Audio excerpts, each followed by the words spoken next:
Jika kalian suka video ini, jangan lupa untuk like, subscribe, dan bunyikan loncengnya agar tidak ketinggalan video baru dari kita.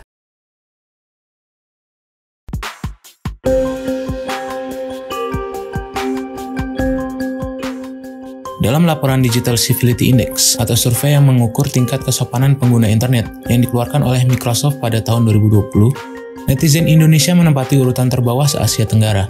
Atau bisa dibilang netizen Indonesia paling tidak sopan se-Asia Tenggara. Menurut data yang dirilis Microsoft, tingkat kesopanan netizen Indonesia menurun 8 poin ke angka 76, di mana semakin tinggi angkanya, tingkat kesopanannya semakin buruk. Tingginya angka tersebut disebabkan oleh beberapa faktor, antara lain banyaknya hoax dan penipuan, ujaran kebencian, dan diskriminasi. Beberapa waktu lalu, banyak sekali berita-berita mengenai netizen Indonesia menyerang negara lain, mulai dari individu warga negara asing hingga perkumpulan atau perusahaan negara asing. Berikut ini merupakan peristiwa-peristiwa besar yang dapat kami rangkum mengenai penyerangan yang dilakukan netizen Indonesia dalam 5 tahun terakhir.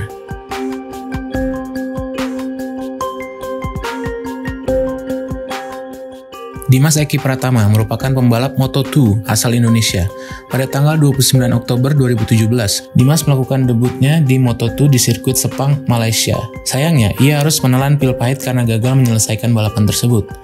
Dimas Eki ditabrak oleh pembalap lain asal Australia bernama Remy Gardner ketika balapan baru berjalan 2 lap.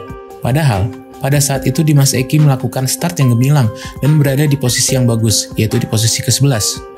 Sayangnya Dimas tertabrak oleh Remy Gardner dari belakang sehingga tidak dapat melanjutkan balapan. Respon kecewa netizen Indonesia langsung diluapkan amarahnya di akun media sosial milik Remy. Tak rela idolanya ditabrak, komentar-komentar netizen Indonesia dipenuhi kata-kata kasar yang tertuju pada Remy. Netizen dinilai terlalu berlebihan karena tabrakan tersebut tidak disengaja dan umumnya terjadi pada saat balapan.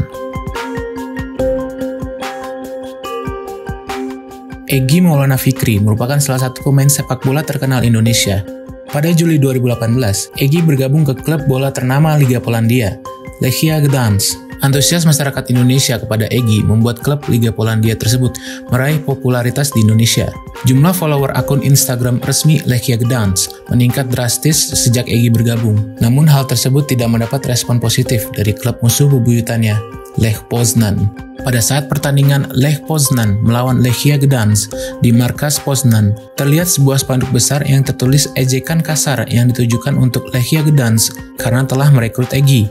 Berita mengenai kejadian tersebut langsung mendapat respon dari netizen Indonesia yang meradang. Pada akun Instagram resmi klub Lech Poznan, terdapat ribuan komentar hujatan netizen Indonesia yang tersebar dan membanjiri di berbagai postingan. Kebanyakan postingan netizen menyayangkan sikap klub Lech Poznan yang membentangkan spanduk bertuliskan kata-kata yang cenderung rasis. Sampai saat ini tidak ada pernyataan resmi dari klub mengenai kejadian ini.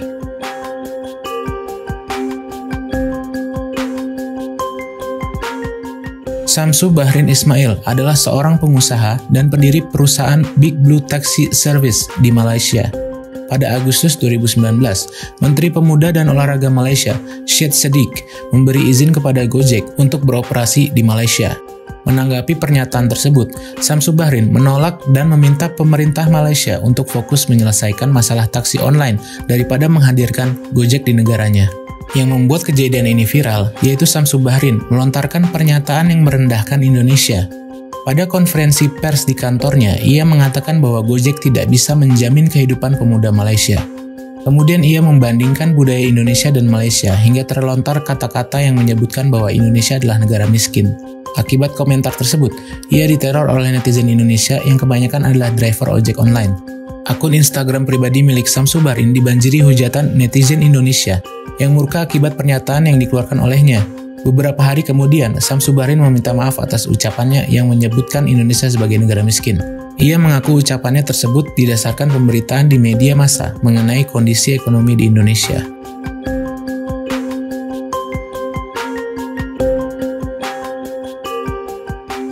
Pada April 2020, seorang artis film Asia diserang oleh netizen Indonesia dengan alasan yang tidak masuk akal. Han So-hee adalah seorang artis wanita asal Korea Selatan yang terkenal di Indonesia setelah memerankan film drama Korea The World of the Married. Han So-hee sukses menarik perhatian penontonnya karena parasnya yang cantik dan bahkan peran yang ia mainkan sebagai perebut suami orang atau pelakor berhasil menguras emosi penontonnya, termasuk orang-orang Indonesia. Namun, sangat disayangkan banyak netizen Indonesia yang melontarkan cacian di akun Instagram milik Han So-hee hanya karena peran fiktifnya sebagai pelakor. Han So-hee yang memerankan tokoh bernama Yoo Da-kyung merasa jengkel dengan komentar-komentar pedas yang ia terima di akun Instagramnya. Han So-hee mengungkapkan kekesalannya pada postingan Instagram story-nya bahwa kebanyakan orang-orang tidak bisa membedakan antara akting dan realita.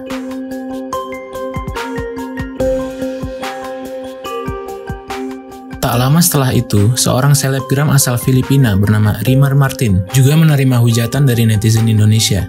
Rimar terkenal melalui platform media sosial TikTok, di mana tak jauh berbeda dengan Han So-hee, kecantikannya menarik perhatian kaum Adam dari Indonesia. Namun, malah menimbulkan kecemburuan dari kaum Hawa dari Indonesia. Alasan inilah yang membuat netizen Indonesia yang didominasi wanita mereport akun Instagram Rimar Martin sehingga ia harus membuat akun baru. Alasan lain netizen melaporkan akun Rimar dikarenakan tersebar rumor bahwa ia dan penggemarnya di Filipina membenci boyband asal Korea Selatan BTS. Rimar melalui akun Instagram barunya merasa terbebani oleh ulah netizen Indonesia dan kemudian menyatakan bahwa ia tidak membenci BTS dan meminta netizen untuk berhenti menghujatnya. Kejadian ini sempat membuat dirinya ingin menutup semua akun media sosialnya akibat tekanan yang ia alami. Serangan netizen Indonesia ini dinilai tak masuk akal dan sangat memalukan.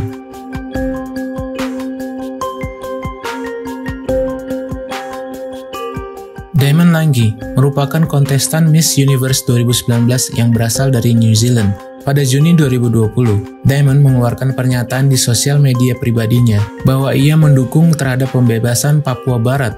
Tak hanya itu, ia juga mengkampanyekan Papua Barat Merdeka dan menyinggung diskriminasi terhadap masyarakat Papua Barat. Melalui akun Instagramnya, The Coconut TV, ia menjelaskan bahwa ia mengeluarkan pernyataan ini bersamaan dengan adanya gerakan Black Lives Matter. Ia juga telah meminta kontestan Miss Universe 2019 dari Indonesia, Frederica Alexis Curl, untuk menyampaikan pesan tersebut kepada Presiden Jokowi. Tentu saja tak lama setelah itu, akun Instagramnya diserbu komentar-komentar tak mengenakan dari netizen Indonesia. Ia mengaku mendapat ancaman yang membahayakan keluarga, teman dekat, dan organisasi yang bekerja dengannya. Damon Langhi kemudian memutuskan untuk menutup sementara semua sosial medianya. Netizen mengkritik keras pernyataan Damon yang dinilai ikut campur soal Papua Barat, di mana kenyataannya ia belum pernah mengunjungi Papua Barat. Netizen juga menganggap bahwa tidak ada hubungannya gerakan Black Lives Matter yang terjadi di Amerika dengan hal-hal yang terjadi di Papua Barat. Tidak ada pernyataan lebih lanjut dari Damon mengenai statement yang ia katakan sebelumnya. Pada tanggal 27 September 2020, digelar sidang Perserikatan Bangsa-Bangsa yang ke-75 yang diselenggarakan di New York, Amerika Serikat. Pada saat itu, Perdana Menteri Vanuatu, Bob Lohman, mengungkapkan adanya tindakan pelanggaran HAM yang terjadi di Provinsi Papua. Hal ini sudah beberapa kali dikemukakan Vanuatu pada sidang-sidang tahun sebelumnya. Namun, pada sidang ini, diplomat perwakilan Indonesia, Silvani Austin Pasaribu, langsung membantah tudingan tersebut. Isu yang tersebar, yaitu Vanuatu menginginkan kemerdekaan Papua. Menurut Silvani, apa yang dilakukan Vanuatu sangat memalukan dan tidak memahami fundamental piagam PBB, di mana terdapat prinsip untuk menghargai negara lain dan tidak ikut campur dengan urusan domestik negara lain. Imbas dari viralnya kejadian ini, Instagram pariwisata milik Vanuatu diserang netizen Indonesia yang tidak terima negaranya dihina. Saking banyaknya hujatan-hujatan yang dilontarkan, membuat kolom komentar Instagram tersebut ditutup karena makin banyaknya komentar yang bersifat rasis. Kementerian Luar Negeri Republik Indonesia menyayangkan serangan dunia maya netizen Indonesia yang merendahkan ras dan budaya negara lain dan meminta untuk dihentikan. Menurutnya, bangsa Indonesia bukanlah bangsa yang mempersoalkan perbedaan ras, karena latar belakang Indonesia yang juga kaya akan hal tersebut.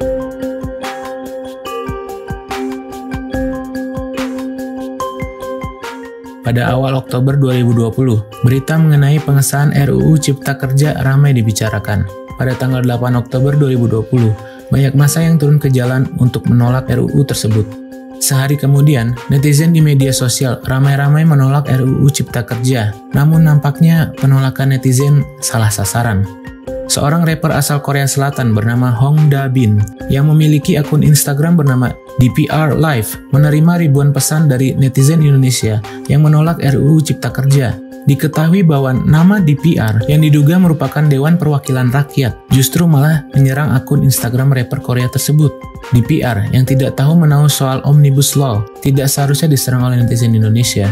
Walaupun sudah jelas bahwa akun Instagram DPR Live bukanlah akun Instagram DPR RI, masih saja banyak netizen Indonesia yang meluapkan amarahnya dan menghina di akun tersebut. Entah disengaja atau tak disengaja, kejadian ini lucu namun memalukan bagi Indonesia dan sangat disayangkan. DPR menerima caci maki netizen yang salah server.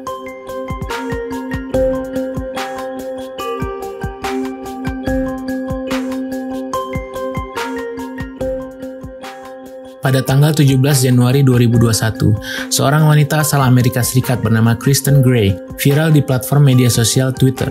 Kristen, yang memiliki akun Twitter bernama Kristen Tuti, membagikan kisahnya tinggal di Bali. Awalnya, ia menceritakan pengalamannya hidup di Bali selama 1 tahun lebih. Ia pindah ke Bali pada tahun 2019 bersama pacarnya dan bekerja sebagai desain grafis wira swasta. Ia mengatakan bahwa pada saat di Amerika, ia bangkrut dan kesulitan mencari pekerjaan. Namun semuanya berubah ketika ia pindah ke Bali, di mana menurutnya biaya hidup jauh lebih murah. Ia menyebutkan bahwa hidup di Bali aman, gaya hidupnya mewah, ramah dengan komunitas LGBT dan kulit hitam. Kristen pun mengajak warga Amerika Serikat untuk pindah ke Bali dan mengikuti gaya hidupnya yang mewah. Disinilah awal kontroversi cuitan ini viral. Kristen berusaha mengajak warga negara asing datang ke Indonesia pada saat sedang menghadapi pandemi COVID-19. Dalam cuitan akun Twitternya, ia menyisipkan tautan yang mengarah kepada agen visa kenalannya yang dapat membantu WNA untuk datang ke Indonesia di saat pandemi COVID-19. Pernyataan ini menjadi polemik karena pemerintah Indonesia pada saat itu sedang melarang WNA untuk datang ke Indonesia karena angka penularannya yang terus meningkat. Selain upaya gentrifikasi, netizen Indonesia juga menduga bahwa Kristen Gray tidak membayar pajak. Kolom komentar akun Twitternya dipenuhi hujatan netizen Indonesia. Ada juga yang melaporkan mereka berdua kepada pihak berwajib. Kristen Gray bersama pasangannya ditangkap sehari setelah cuitan itu viral dan kemudian dideportasi pada tanggal 21 Januari 2021.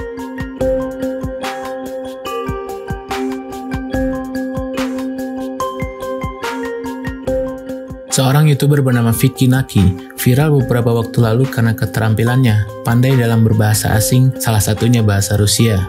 Konten yang ia sajikan yaitu berbicara dengan orang asing di situs Omni TV International dan menarik perhatian orang-orang yang ia ajak bicara.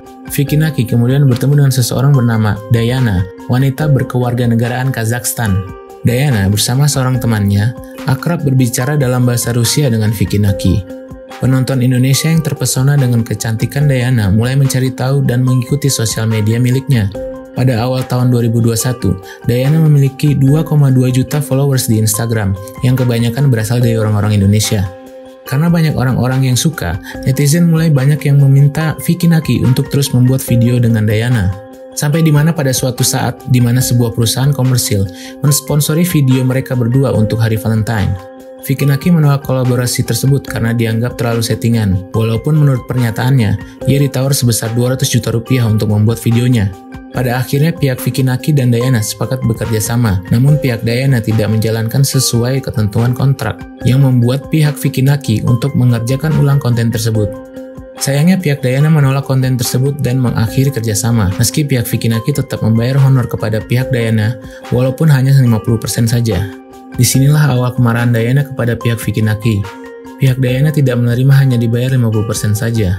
Diana mengunggah kekesalannya kepada Vicky Naki di Instagram pribadinya, di mana ia menyebutkan tidak ada aturan pembayaran harus dipotong 50%. Karena kejadian ini, netizen Indonesia ramai-ramai men-unfollow Instagram Diana. Diana dianggap sombong dan tidak berterima kasih kepada Vicky Naki, yang secara tidak langsung membuat Diana terkenal. Tidak sedikit juga netizen Indonesia yang menghina dan menghujat Diana di kolom komentar Instagramnya. Penyerangan netizen Indonesia ini membuat Diana mengunci akun sosial medianya. Ia sempat beberapa kali mengklarifikasi masalahnya dengan Vicky Naki dan meminta netizen Indonesia untuk berhenti menghujatnya. Namun, orang-orang menilai semuanya sudah terlambat. Vicky Naki kini telah menghapus semua video bersama Diana. Diana kini tinggal memiliki 1,3 juta followers di Instagram.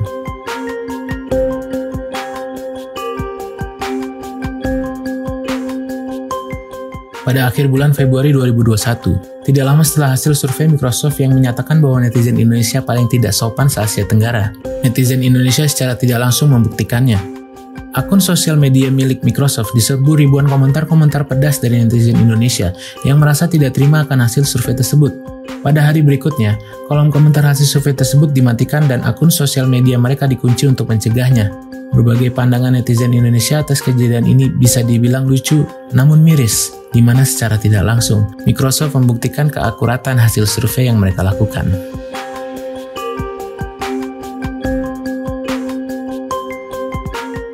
Pada tanggal 6 Maret 2021, seorang ahli etiket asal Inggris bernama Grant Harold dengan akun Twitter The Royal Butler melayangkan cuitan yang membuat netizen Indonesia bahkan Asia meradang. Harold mengatakan pada cuitannya, dalam tanda kutip, "Tuan dan Nyonya, ingatlah bahwa kita harus selalu memakai pisau dan garpu atau sumpit untuk makan nasi.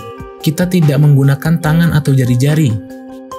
Tidak heran, cuitannya ini viral dan dianggap menghina orang-orang Asia, termasuk Indonesia, di mana kebanyakan memakan nasi langsung memakai tangan. Tidak lama kemudian, netizen Indonesia menyerbu akun Twitter The Royal Butler. Netizen berpendapat bahwa Harold tidak berhak mengatur cara makan nasi yang benar. Cuitan tersebut telah mendapat lebih dari 5.000 komentar yang kebanyakan merupakan hujatan dari netizen. Sampai saat ini tidak ada penjelasan lebih lanjut dari Grant Harold selaku pemilik akun dan mantan kepala pelayan kerajaan Inggris tersebut.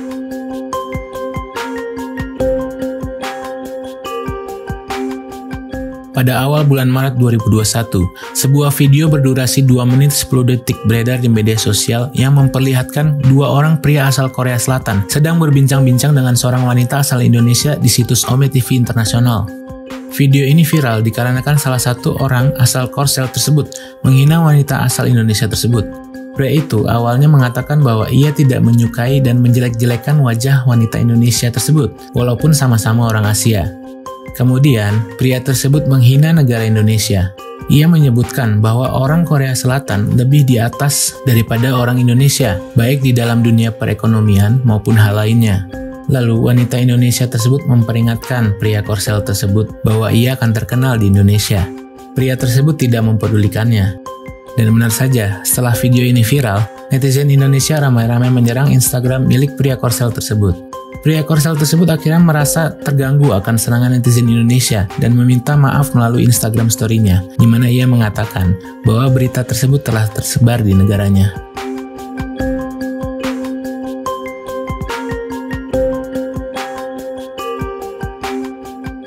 Pada tanggal 4 Maret 2021, dunia media sosial dihebohkan dengan seorang pecatur asal Indonesia dengan nama akun Dewa Kipas dengan nama asli Dadang Subur diblokir dari situs permainan catur terbesar di dunia, chess.com, setelah mengalahkan pecatur asal Amerika Serikat bergelar International Master bernama Levi Rosman dengan nama akun Gotham Chess.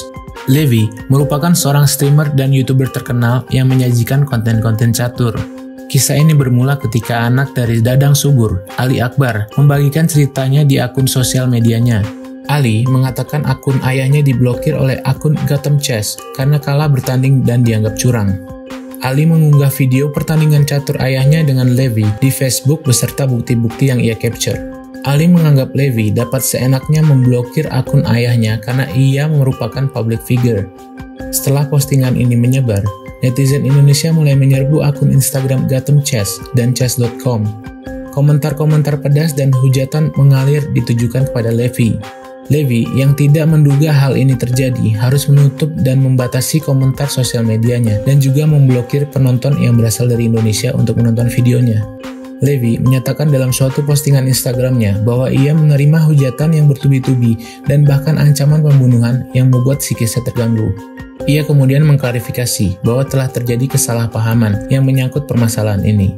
Levi menyatakan bahwa dirinya bukanlah yang memblokir akun Dewa Kipas, melainkan sistem dari chess.com melalui tombol pengaduan yang disediakan apabila terjadi kecurangan. Pengaduan yang dilakukan Levi dan penonton streamingnya bukan berasal dari kekesalan karena dikalahkan, melainkan statistik akun Dewa Kipas yang dicurigai melakukan kecurangan. Statistik yang dimiliki akun Dewa Kipas bisa dibilang tidak masuk akal karena tidak ada manusia di dunia yang memiliki statistik sebaik Dadang Subur. Bahkan, statistik tersebut jauh melewati statistik pecatur terbaik di dunia, Magnus Carlsen.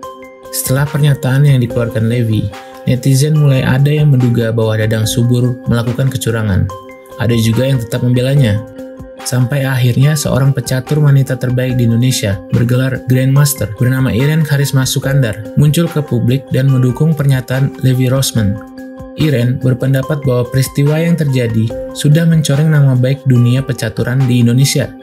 Walaupun ia mengatakan bahwa akun Dewa Kipas 95% melakukan kecurangan pada pertandingan tersebut, tidak menutup kemungkinan bahwa Dadang Subur memang benar-benar handal bermain catur. Akhirnya pada tanggal 22 Maret 2021 digelar pertandingan persahabatan antara game Iren Sukandar dengan Dadang Subur dan disiarkan langsung di channel YouTube milik Deddy Corbuzier.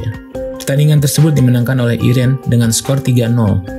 Walaupun tidak ada pengakuan dari Dadang atas kemungkinan kecurangan pada pertandingan lawan Levy, banyak netizen yang menganggap bahwa pertandingan Iren dengan Dadang telah membuktikan semuanya. Iren Sukandar berharap bahwa pertandingan tersebut merupakan akhir dari polemik yang terjadi dan dapat mempopulerkan dunia pecaturan di Indonesia.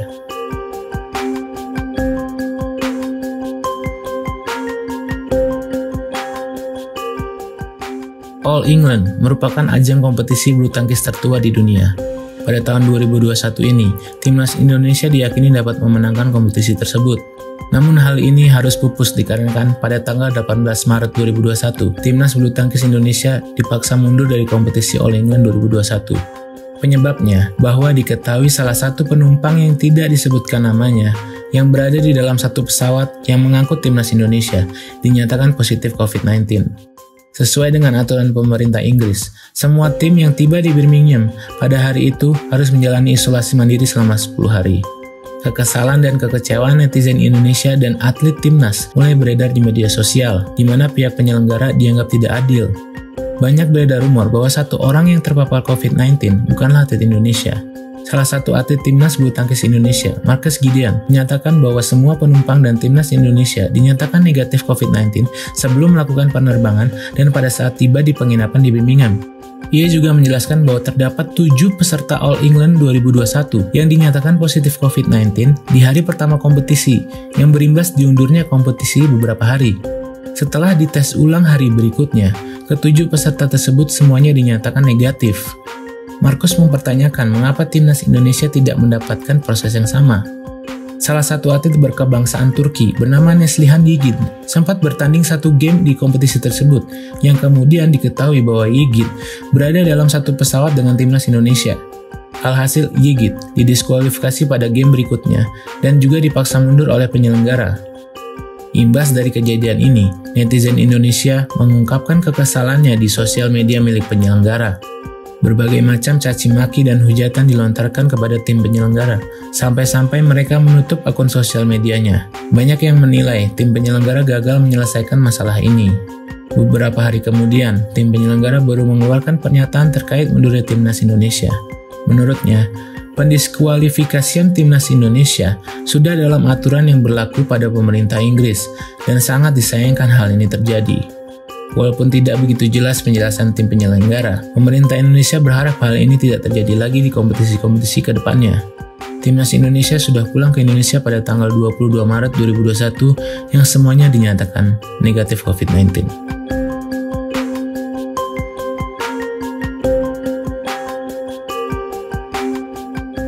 Jika kalian suka video ini, jangan lupa untuk like, subscribe, dan bunyikan loncengnya agar tidak ketinggalan video baru dari kita.